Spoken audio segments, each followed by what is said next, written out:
Hi, my friends. Do you want to learn how to stop smoking before starting in college? If so, I think I can help. My name is Bill. I'm an ex smoker. I quit smoking about 15 years ago and I never looked back. But I do remember quite a bit of what it was like when I smoked. I started smoking when I was young, and I'm assuming if you want to stop smoking before college, that you probably have also begun smoking cigarettes at a younger age as well.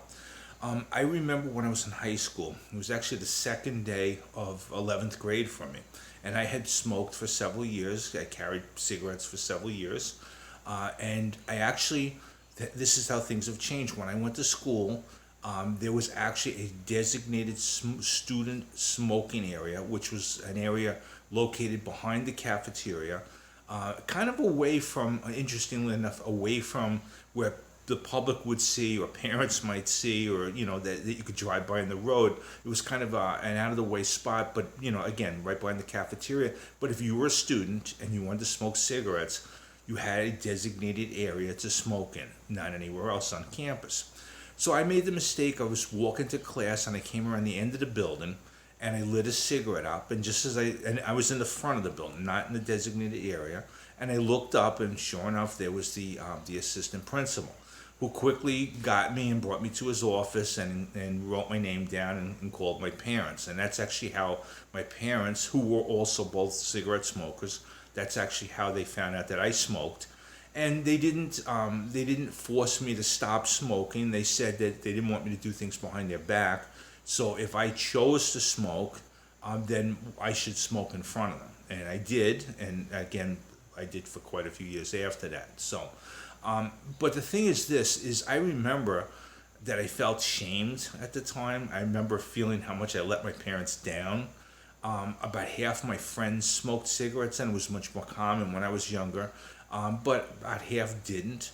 And I mean, it's just some of the things that I remember some of my non smoking friends and accomplices.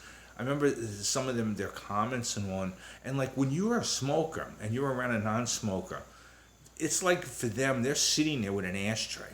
I mean, think about it. I mean, if you're in the car with them and you're talking, you're laughing, you're having a good time, they're sitting there with this dirty, filthy ashtray, and they have to tolerate that.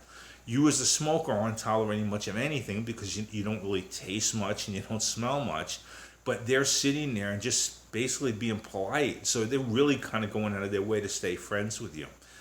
When it comes to starting a new relationship, think about that. If you're a smoker and you meet somebody that you have an interest in and they're a non-smoker, I mean, think of what it's like. All they smell when they're around you.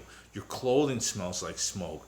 Your mouths, your hands, everything, your car, everything about you smells like smoke. And they have to first overcome all of that to even decide if there's even a chance of a future relationship.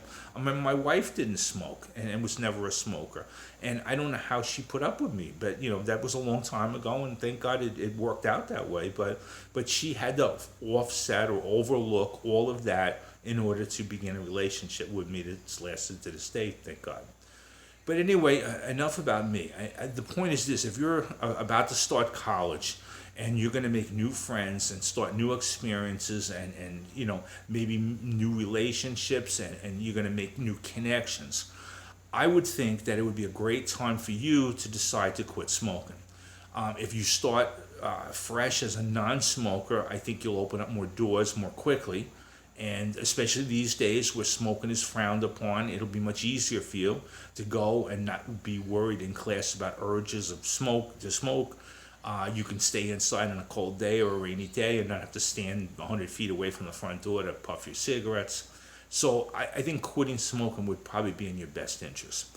So about 15 years ago, when I quit smoking, I actually wrote everything that I did down, both ahead of time to prepare, while I quit and after I quit. And now now that I'm nearing retirement age, I put that all in a program and I've made it available for you and everyone else that might want to quit smoking.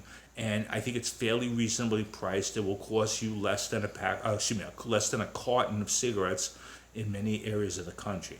So if this sounds interesting to you and you'd like to find out a little bit more about how you can quit smoking, I would suggest you click the link below, or go to tostopsmoking.org and learn more about my program.